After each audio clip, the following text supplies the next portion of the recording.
24 ঘন্টায় কসবা কাণ্ডে বিস্ফোরক তথ্য দেব আপনাদের। জেরায় প্রমিত জৈবের বিস্ফোরক দাবি, কি দাবি করছেন তারা সেটাই এবার আপনাদের বলবো।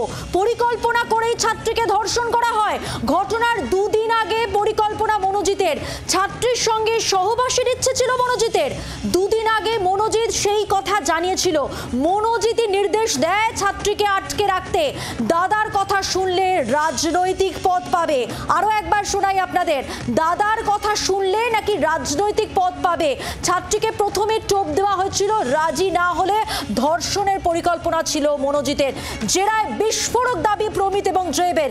আর এই দাবি নিয়ে, এই বক্তব্য নিয়ে জানবো। সরাসরি আমাদের সঙ্গে রয়েছেন আমাদের প্রতিনিধি পিয়ালি মিত্র। পিয়ালি,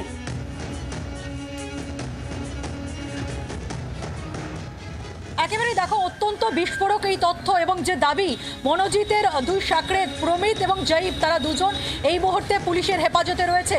তারা যে দাবি করছে সেটা কিন্তু অত্যন্ত বিস্ফোরক, চাঞ্চল্যকর। তার কারণ তার থেকে যেটা উঠে আসছে যে এই গোটা ঘটনাটা পরিকল্পনা করে ঘটনা হয়। এবং সেখানে দাঁড়িয়ে এই জয়ীব এবং প্রমিত তারা কি দাবি করছেন, তারা জানাচ্ছেন যে ঘটনার দুদিন আগে মনোজিৎ দাদা তাদেরকে জানিয়েছিল যে এই মেয়েটিকে তিনি পছন্দ করেন এবং তার সঙ্গে শারীরিক সম্পর্ক স্থাপন করতে চাইছেন।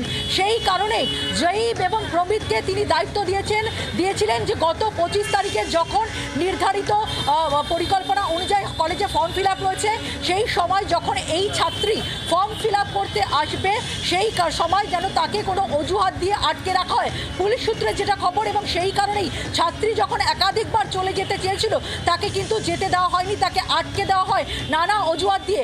এবং প্রমিতের জেরাতে পুলিশের কাছে আরও দাবি, মনোজিতের কথা মতনই ইউনিয়ন রুমে যখন ওই ছাত্রী অন্যান্যদের সঙ্গে বসেছিল সন্ধ্যের আগে, ধর্ষণের ঘটনার আগে, প্রমিত ইউনিয়ন রুমের বাইরে এই ছাত্রীকে নিয়ে যায়।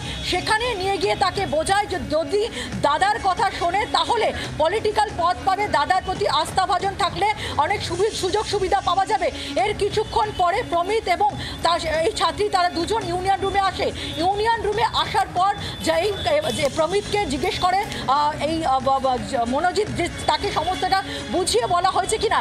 এরপরে যেটা জয়ীব এবং প্রমিত পুলিশের কাছে জানায় যে মনোজিৎ তারপর তাদের দুজনকে ইনস্ট্রাকশন দেয়, তার কথা মতন তারা ঘর থেকে বেরিয়ে যায়, ইউনিয়ন রুমের ভেতর থেকে বেরিয়ে যায়, দরজা বাইরে থেকে বন্ধ করে দেয়। এবং তারপরেই তুমি জানো যে ওই রুমে, ইউনিয়ন রুমের ওয়াশরুমের কাছে প্রথম শ্লীলতাহানি এবং ওই ছাত্রীকে প্রেমের প্রস্তাব দিয়ে তার সঙ্গে শারীরিক সম্পর্ক স্থাপনের চেষ্টা করে মনোজিৎ, যদিও সেটা খারিজ করে দেয়।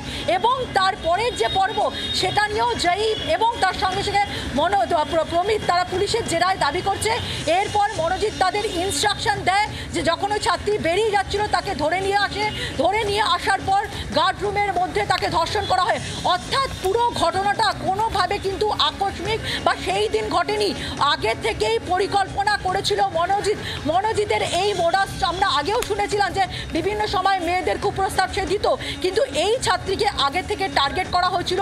সেই পরিকল্পনার কথা দুদিন আগে তার দুজন সাকরেদ, যেটা জেরাতে প্রমিত এবং জয়ীব দাবি করছে যে তাদেরকে জানিয়েছিল যে এই ছাত্রীর সঙ্গে তিনি শারীরিক সম্পর্ক তৈরি করতে চায়। এবং তার জন্যই দায়িত্ব দেওয়া হয়েছিল প্রমিত এবং জয়ীবকে যে ছাত্রী যখন আসবে তখন অজুহাত দিয়ে, কাজের বাহানা দিয়ে তাকে আটকে রাখতে। এবং তার কথা মতনই কিন্তু প্রমিত বাইরে নিয়ে ওই ছাত্রীকে বোঝায়। প্রমিতের পুলিশের কাছে জেরাতে আরও দাবি যে যদিও মনোজিৎ তাকে ইনস্ট্রাকশন দিয়েছিল যে মনোজিৎ তাকে যা বলবে, দাদা যা বলবে সেই কথা মতো কাজ করলে পলিটিক্যাল পাওয়ারও পাওয়া যাবে, পলিটিক্যাল পথ পাওয়া যাবে।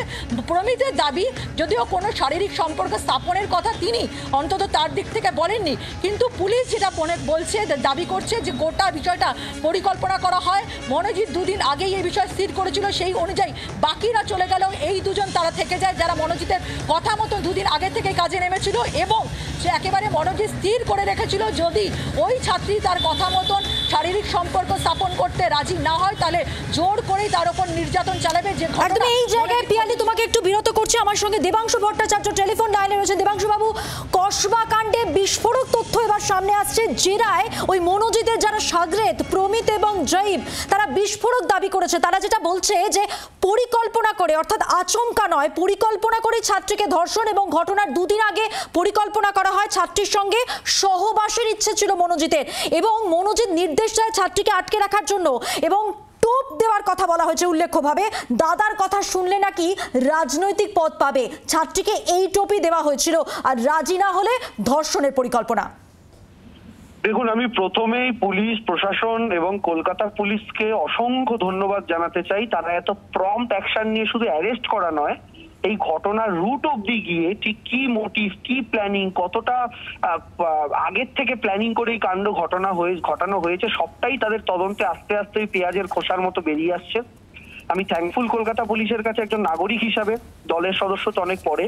এবং দ্বিতীয় আমার যেটা বক্তব্য, এই সমস্ত বদমাইশকে নেহাত আমরা একটা আইনের শাসনের মধ্যে বাস করি, সেই কারণে আমরা সংবিধান যারা নিজেরা প্রত্যেকে সংবিধানকে শ্রদ্ধা করি, সেই কারণে। না হলে ব্যক্তিগতভাবে আমার হাতে যদি ক্ষমতা থাকতো, এই সমস্ত ছেলেগুলোকে আগে পেটানো দরকার, তারপর পুলিশের হাতে তোলা দরকার। এরা সমাজের কলঙ্ক শুধু নয়, এরা ছাত্র সমাজের কলঙ্ক, যুব সমাজের কলঙ্ক, এবং আমরা যারা নতুন জেনারেশনের পলিটিক্স করছি, তারা এই একটা দুটো জানোয়ারের জন্য আমাদের গোটা জেনারেশনটা বদনাম হয়ে যাচ্ছে। ফলে স্বাভাবিকভাবে প্রশাসনকে অসংখ্য ধন্যবাদ। সর্বোচ্চ শাস্তি দেওয়া হোক, যেটা মমতা বন্দ্যোপাধ্যায় বলেছেন, সর্বোচ্চ শাস্তি দেওয়া হবে, এবং এমন দৃষ্টান্তমূলক শাস্তি দেওয়া হোক যেন যে কেউ, যে কোনো দল করুক, যে কোনো ক্ষমতার জায়গায় বসে থাকুক না কেন, তার যত প্রতিপত্তি হোক না কেন, আমার রাজ্যের কোনো বোনের দিকে চোখ তুলে তাকানোর আগে যেন তার হাঁটু কেঁপে ওঠে, এমন শাস্তি দেওয়া হোক। অনেক ধন্যবাদ। কথা বললাম তৃণমূলের আইটি সেলের ইনচার্জ দেবাংশু ভট্টাচার্যের সঙ্গে, এবং যে কথা উনি বললেন যে সর্বোচ্চ শাস্তির দাবি করছেন তারা। জি 24 ঘন্টায় কসবা কাণ্ডে এবার বিস্ফোরক তথ্য সামনে আসছে। জেরায় প্রমিত এবং জয়ীব, এরা এই মনোজিতেরই সাগরেদ, এরা বিস্ফোরক দাবি করেছে যে পরিকল্পনা করেই ছাত্রীকে ধর্ষণ করা হয়েছিল। ঘটনার দুদিন আগে পরিকল্পনা মনোজিতের ছাত্রীর সঙ্গে সহবাসের ইচ্ছে ছিল, তাই পরিকল্পনা। দুদিন আগে মনোজিৎ সে কথা জানিয়েছিল এবং মনোজিতই নির্দেশ দেয় ছাত্রীকে আটকে রাখতে। বিজেপি নেতা সজল ঘোষ এই মুহূর্তে আমাদের সঙ্গে টেলিফোন লাইনে রয়েছেন। সজল বাবু, জেরায় প্রমিত, জয়, মনোজিতের দুই সাগরেদ, তারা বলছে পরিকল্পনা করে, আচমকা নয় কিন্তু, পরিকল্পনা করে এই ছাত্রীকে ধর্ষণ, এবং টোপ দেওয়া হয়েছিল যে দাদার আস্থাভাজন হলে কিন্তু অনেক সুযোগ সুবিধে পাওয়া যাবে, এই টোপে যদি রাজি না হয় ওই ছাত্রী তাহলে ধর্ষণ। এদেরকে গুলি করে মারা উচিত, এদেরকে গুলি করে মারা উচিত। এই ধরনের সমাজের নরকের কীট, এদের সমাজে থাকার কথা নয়। পরিকল্পনা করে ধর্ষণ করা যায়, একটা তাৎক্ষণিক প্রতিক্রিয়ায় করেছে মানুষ, সেটা আরেক রকম। আর একটা মানুষ পরিকল্পনা করেছে দুদিন আগে থেকে যে আমার কথা শুনলে তাকে ভালো, আর আমার কথা না শুনলে লোকে খুন করে। পরিকল্পনা করে কোন শুনেছে? পরিকল্পনা করে ধর্ষণ কোন জায়গায় পৌঁছেছে? বলে না যে খুন করলে রাগ যায় না, এরা হচ্ছে সেই প্রজাতির এলিমেন্ট যে খুন করলেও এদের প্রতি রাগ যাবে না। এদের নৃশংসভাবে শাস্তি দেওয়া উচিত। আমি বলি এদের সর্বোচ্চ শাস্তি হওয়া উচিত। আমি জানি এর পেছনে বড় বড় হাত আছে, বড় বড় মাথা আছে, তাই শাস্তি না হওয়ার সম্ভাবনা বেশি। তাই মানুষকে জাগ্রত থাকতে হবে, মানুষকে সাবধানে থাকতে হবে, মানুষকে নজর রাখতে হবে। আমি এই আবেদনই করব। আর এদের সর্বোচ্চ শাস্তি, মানে এদের মৃত্যুদণ্ড ছাড়া অন্য কোনো দণ্ডই এদের জন্য থাকা উচিত নয়। আপনি ভাবতে পারেন, বলছে পরিকল্পনা করে খুন, লোকে পরিকল্পনা করে চুরি করে, পরিকল্পনা করে ডাকাতি করে, পরিকল্পনা করে মার্ডার করে। বাংলার আওয়াজ, বাঙালির আবেগ, জি 24 ঘন্টা।